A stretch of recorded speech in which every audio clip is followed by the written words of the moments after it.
Estamos de volta e no próximo bloco vamos continuar conversando com o ginecologista Dr. Sebastião Marden.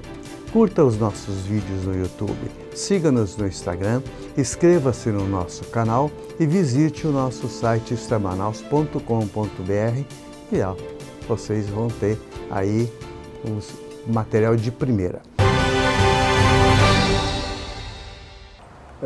Eu conheci você há mais ou menos 4, 5 anos e tendo em você uma pessoa próxima, uma pessoa inteligente, que traz conteúdos que realmente possam melhorar a qualidade de vida da gente, só quero dar meus parabéns por essa longa trajetória que você teve aqui nesse programa e eu me sinto honrado, né, de fazer parte, um pouquinho que seja, dessa trajetória.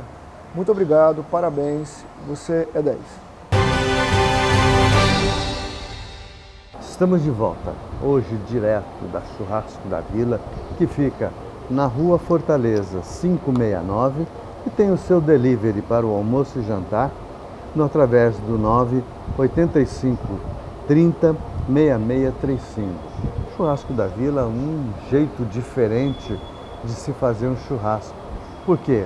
Porque o sabor é o mesmo, a carne é a mesma de todas as maneiras. Porém, a maneira com que essa carne é feita é que está o diferencial. E o Churrasco da Vila tem um jeito especial de tratar uma costela de chão, um cupim, um contrafilé, uma picanha, entendeu? Então você vai ter os prazeres da carne passando pela sua frente. Isso é você escolher, é isso que eu quero.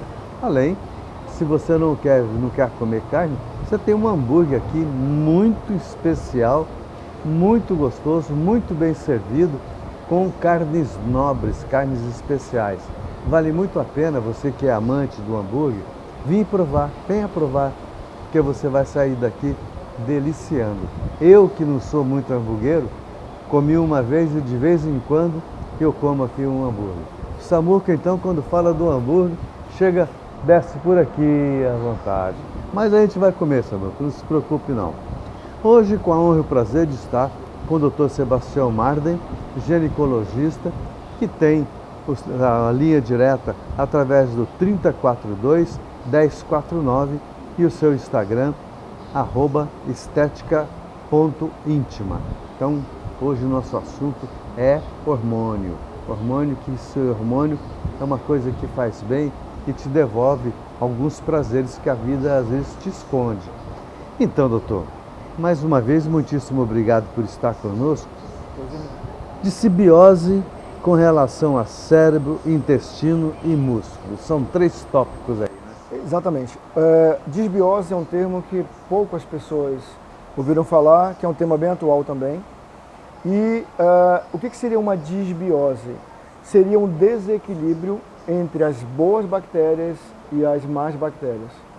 Quando eu tenho uma prevalência das bactérias ruins, ou seja, aquelas que causam doenças, eu tenho um desequilíbrio contra o meu corpo. Então isso vai causar doenças. Aliás, doutor, me dá só uma pausinha nisso aí para me esclarecer uma dúvida e eu creio que eles também vão querer saber.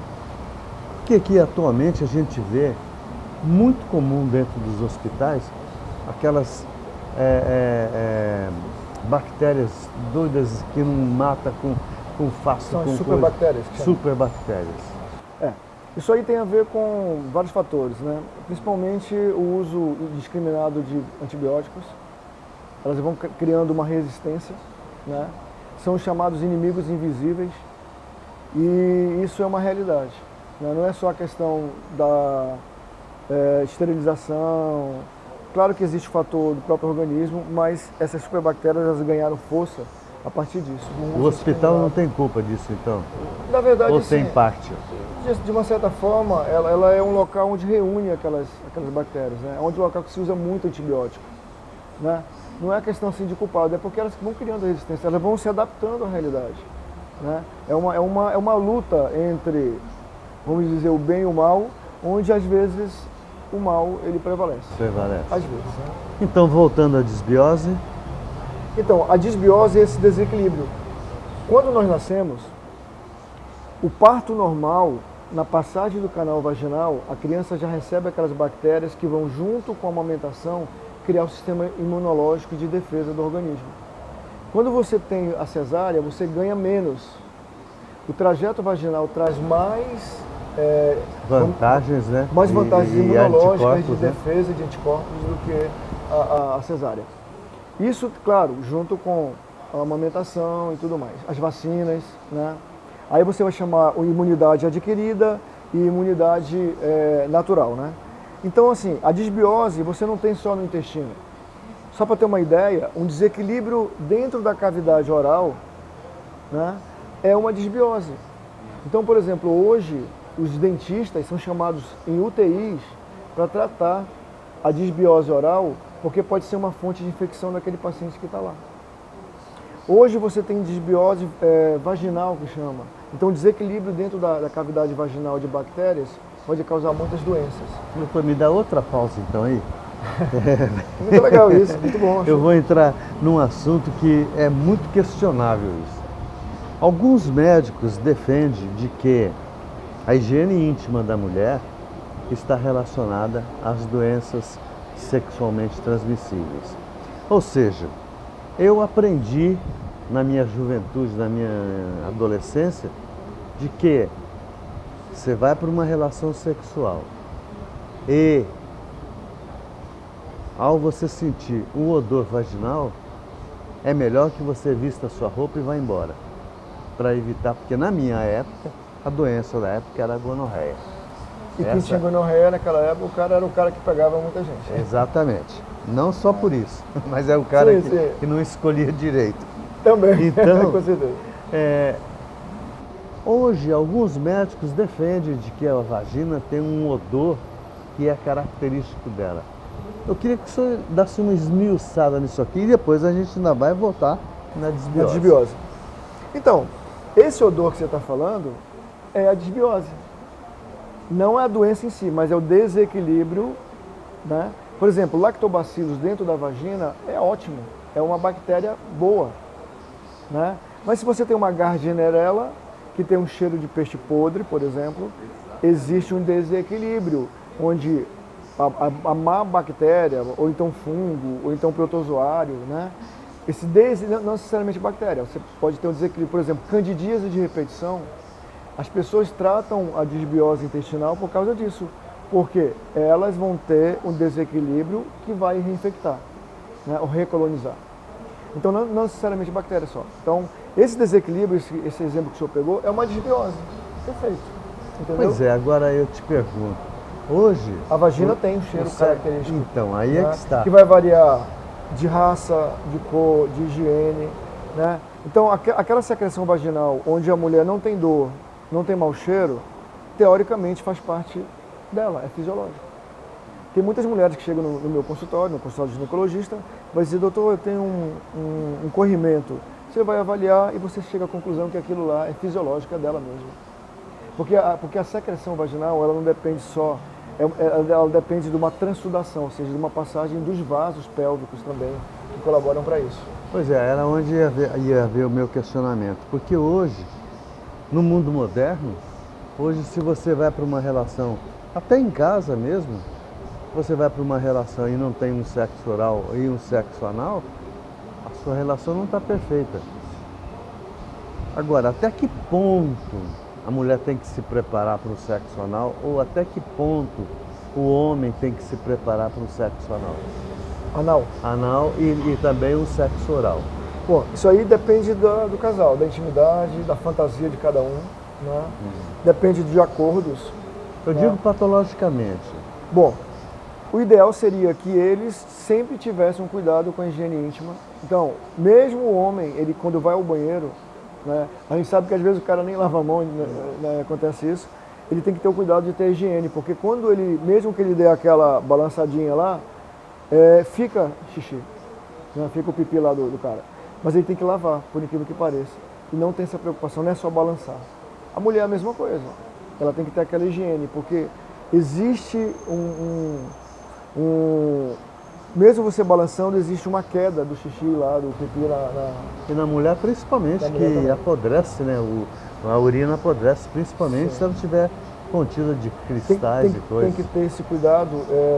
Existem, por exemplo, é muito comum você pegar mulheres que trabalhavam em 2 turnos, que não tinha aquele intervalo ideal para fazer uma higiene íntima que tem que ter. Então esse cuidado, ele passa por isso também, né? Ir regularmente ao ginecologista para poder ver essa questão também. Então voltamos lá no desbiose com relação ao cérebro, intestino e músculo. Então, eu estava conceituando desbiose, acho que ficou bem Uhum. claro, né? Então, qual a relação que você tem de desbiose com o intestino? Com o cérebro, desculpa. Por incrível que pareça, 95% da serotonina, que é uma substância responsável pelo prazer, né? Tantas pessoas tomam antidepressivos, né? Pela questão da ausência da serotonina, 95% é produzido no intestino. A doença de Alzheimer, a doença de Parkinson, ela tem sua origem no intestino. Então, como é que é a relação delas? Afeta o cérebro. Então, substâncias que são produzidas pelas essas bactérias, elas podem afetar o cérebro desta forma, com algumas doenças.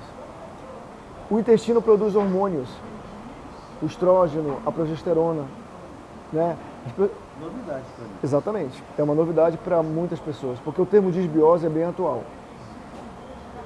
No músculo, a relação da disbiose com o músculo é que existem citocinas inflamatórias. Quando é que o músculo cresce? Quando você faz o exercício e em até 72 horas ele começa a quebrar as fibras, ele só cresce se você quebrar as fibras do músculo e ele começa a aumentar de tamanho pela renovação dos músculos. Essa interleucina, que é uma citocina inflamatória, ela tem que existir obrigatoriamente no músculo. Só que aí no músculo ela é benéfica. E essa interleucina, em outra situação, ela passa a ser não benéfica. Então, dependendo de onde ela está atuando, ela é benéfica ou não. Então, a disbiose em relação ao intestino, a gente pode considerar ela como o segundo cérebro. O cérebro que nós temos normal e o intestino comandando toda essa relação com o próprio cérebro, com o músculo, né, e com o próprio intestino. Então quem opera, quem faz a bariátrica é extremamente prejudicado, porque tira mais de 1,5 m de intestino. Né? Exatamente. É uma questão até delicada em falar isso, mas realmente existe uma alteração porque a absorção vai estar comprometida. Então, essa reposição dessas boas bactérias tem que acontecer com uma certa frequência. Não estou dizendo que a cirurgia não seja viável, não seja importante, claro que é. Em alguns casos, né? Mas eu estou vendo aí... É porque existem indicações, né, propriamente. Pois é. Estou vendo meninas, só por causa de uma gordurinha aqui do lado, um pneuzinho, alguma coisa, já está se fazendo bariátrica. Eu sou bariátrico e não recomendo para ninguém. Pelo que eu ganhei e pelo que eu perdi. Hoje, por exemplo, a minha vida social é bastante complicada. Pelos flatos e pelo meu intestino, que ele é incontrolável. Não só o intestino, como também a bexiga. Deu vontade de você ir ao banheiro, você tem que ir, senão você não consegue segurar. Nós somos diferentes das pessoas normais. Você tem vontade de ir no banheiro, não, mas vou segurar aqui que eu vou na minha casa. Com bariátrico, com alguns casos também, né? Tem casos que não acontece nada. Então, agora, doutor, vamos passar por um outro assunto também que eu acho de vital importância, que é o lipedema versus a menopausa. Que relação tem uma coisa com a outra? O lipedema é uma doença onde aquelas mulheres elas conseguem emagrecer daqui para cima, mas não conseguem emagrecer para baixo. Então, sim, é um tipo de gordura que ela está em volta de fibrose. Por isso que às vezes, quando algumas mulheres fazem bariátricas que têm lipedema, elas não conseguem emagrecer no total, porque a fibrose não permite. E durante muito tempo o tratamento cirúrgico era o padrão ouro. E hoje não. Hoje o tratamento clínico, né, claro, a partir de várias medidas, né, medidas de atividade física de baixo impacto, uso de meias, drenagem do local e alguns medicamentos e alguns suplementos, eles melhoram muito esse lipedema. Hoje nós temos um tratamento voltado exclusivamente para isso, dentro da terapia também hormonal. Então o que acontece? Alguns casos vão para a cirurgia sim, e muitos cirurgiões bariátricos, eles acabam mandando para a gente esses pacientes porque eles sabem que a bariátrica não vai lhe tirar toda aquela gordura, porque não consegue emagrecer aquela área do lipedema. Que pode ser no braço, pode ser na perna, pode ser no culote, que são aquelas mulheres que parece que tem não consegue aumentar aqui, a gordura vai até aqui e até o tornozelo. Então é bem característico, né? De cada 10 mulheres, uma apresenta lipedema. E homem é muito raro, mas tem. Doutor, o senhor falou no homem, Desculpa, e nesse caso, só para concluir, qual a relação que se tem com a menopausa?